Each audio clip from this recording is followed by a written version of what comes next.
saudara-saudari yang terkasih dalam Yesus Kristus.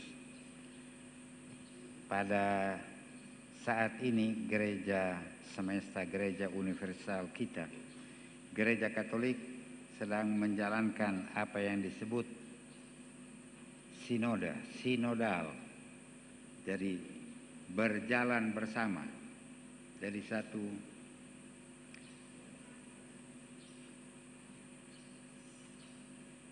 panggilan yang diundangkan oleh Sri Paus bagi seluruh umat Katolik di Indonesia untuk ambil bagian dalam upaya bersama membangun kembali, membaharui hidup iman kepada Yesus Kristus di dunia yang sangat cepat berubah.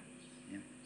Di dunia yang demikian cepat juga melupakan segala yang bernilai dalam perjalanan hidupnya, karena lebih mempercayakan diri kepada hasil-hasil teknologi, penemuan-penemuan yang memang penting bagi hidup manusia, tapi yang bersifat berlalu. Kita harus kembali kepada apa? Kepada siapa yang tidak berlalu, yang memberikan makna paling mendalam dan yang paling bertaube di dalam paroki kita. Kita bersama-sama diundang oleh Santa Perawan Maria yang kita rayakan pada hari ini untuk mengikuti apa yang dia juga lakukan. Fiat mi secundum verbum tuum. Terjadilah padaku menurut perkataanmu. Arti Maria menyerahkan seluruh hidupnya pada kehendak Allah.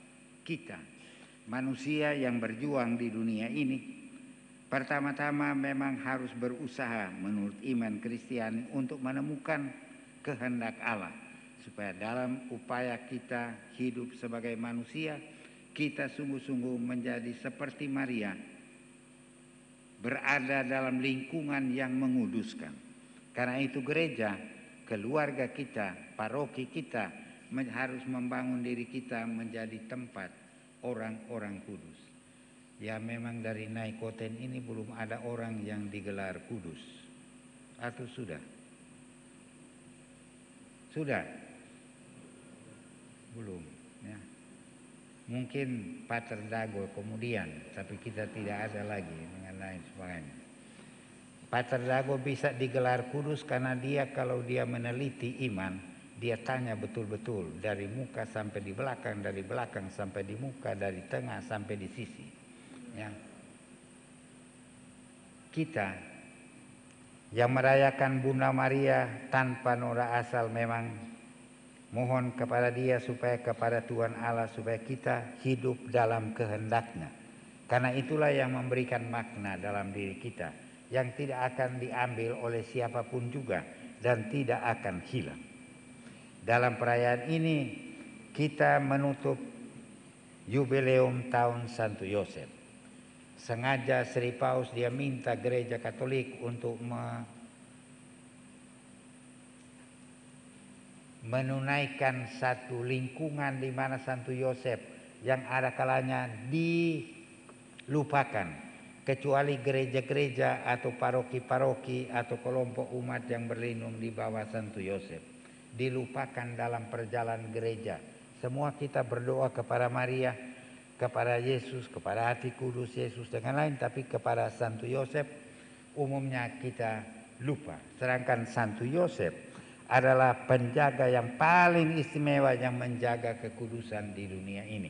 Dia menjaga Maria, dia menjaga Yesus, sehingga mereka secara manusiawi boleh menjadi besar, menjadi dewasa dalam dunia ini. Oleh karena itu kita hendaknya membangun, terutama kita kaum laki-laki, ya, bapak-bapak, melihat Santo Yosef sebagai teladan yang rendah hati, yang murah hati, yang membuat orang lain dengan kehadiran kita merasa gembira, merasa sukacita. Jadi Injil perayaan tahun Santo Yosef itu adalah satu Injil yang khusus, yang memberikan suatu nilai kehadiran dari laki-laki di dunia ini yang ada kalanya dianggap terlalu keras terhadap perempuan dengan lain sebagainya. Ya, dua-dua sebenarnya keras loh. Nah, kita harus membangun dalam tahun Santo Yosef, semua kita mendapat anugerah untuk membangun kehidupan yang seimbang, sehingga kehadiran dimanapun juga dari kita membawa sekarang ini bernilai, berharga untuk kehidupan keseimbangan perdamaian dalam dunia. Bukan saja karena keuntungan dirimu sendiri supaya cepat lulus dan lain sebagai dapat angka yang baik dan lain, tidak, tapi supaya Anda sebagai murid-murid dari SMP Santo Yosef sudah menjadi juga tanda-tanda kesaksian hidup yang membangun keseimbangan dalam hidup, yang memberikan sukacita kepada orang tua, memberikan satu kebanggaan kepada para guru pendidik kita. Anak-anak setuju? Setuju? Kok bunyi di ujung sana?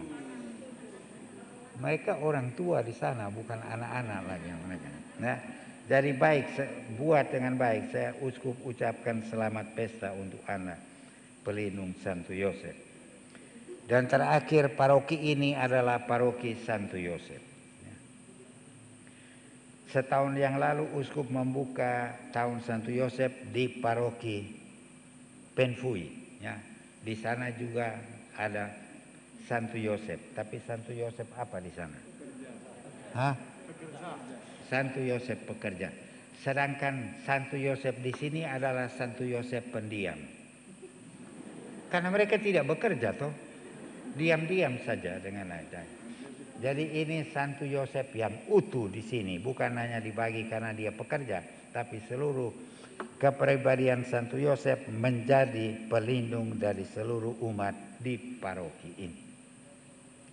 Semoga dengan merayakan pesta pelindung paroki, umat di paroki ini dengan tugas dan tanggung jawab masing-masing tidak melupakan peran Santo Yosef dalam perjalanan hidup kita, dalam perjalanan bersama. Kita yang sekarang ini sedang mengupayakan sinodal, berjalan bersama, ya, kita sebagai orang beriman Katolik, kita akan berjalan bersama Maria Yosef yang akan membimbing kita supaya kita tetap berada dalam kehendak Allah menurut versi dari Yesus Kristus, menurut apa yang Yesus buat. Kita akan berjalan mengikuti Dia, mengikuti Yesus Kristus. Jadi mengikuti Yesus Kristus, bukan mulai menjadi di samping dari Yesus Kristus. Tidak, kita mengikuti. Karena kalau kita mulai samping Yesus Kristus, akan kita Yesus yang kedua. Ya, salah.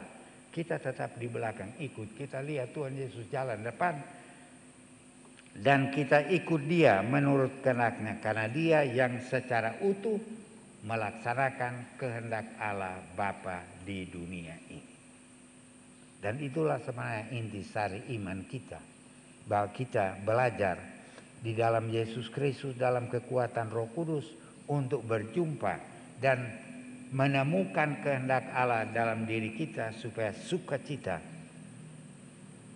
kegembiraan Injil yang dibawakan oleh Yesus Kristus ada dalam hati kita, dalam keluarga kita, di dalam pergaulan kita di KUB, di dalam pergaulan pekerjaan kita, di dalam masyarakat yang luas. Itu harus ada dalam hati orang-orang Katolik, terutama yang mengangkat Santo Yosef menjadi pelindung dirinya. Saudara-saudari yang terkasih, di sini sudah ada kor Santo Yosef. Nah, itu kamu tidak bekerja ini 1 tahun ini dengan lain semuanya, ya. Sebenarnya yang harus menjadi contoh dari sini, kan ini pelindung. Jadi pergi belajar di tempat lain, ya. Bagaimana supaya tetap menjadi satu tugas di paroki ini untuk membangun satu kor kaum bapa. Di sini ada banyak yang tukangnya menyanyi di sini, yang bapak-bapak dengan lain sebagainya. Mereka bentuk satu kor dengan lain, ya. Bapak, saya tahu Tapi Bapak itu, jadi ingat ini apa yang uskup bilang, supaya Anda omong-omong dengan teman-teman bapak-bapak yang lain, supaya ikat itu pastor paroki, supaya dia buat itu pekerjaan ini. Jangan dia pergi, ya, supaya terjadi sesuatu, ya. Itu tugas dari uskup untuk Bapak Eman, ya. Itu. Nanti kalau saya datang di sini pada waktu lain, saya tanya, sudah ada bapak-bapak? Harus semua bicara, sudah. Kalau tidak, nanti mungkin uskup tidak datang lagi di sini, ya. Karena kaum bapak saya tidak dengar, saya mau dengar mereka menyanyi. Oke, ya saudara-saudari yang terkasih, selamat menjelang hari Natal. Jaga protokol kesehatan baik-baik supaya kita sehat-sehat, anak-anak, keluarga kita sehat.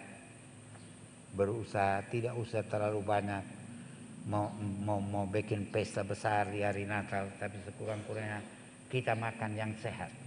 Makan yang sehat pada hari Natal, berbagi dengan teman-teman di tetangga kita, dan kurang berkeliling jalan-jalan karena kita dibatasi. Jangan-jangan kita mau pergi di mana, di Penfui sana, kita mesti antigen. Jadi mesti hati-hati supaya kita sungguh-sungguh mengalami kesehatan dan berbagi dengan saudara-saudara sesama kita kesehatan yang sama.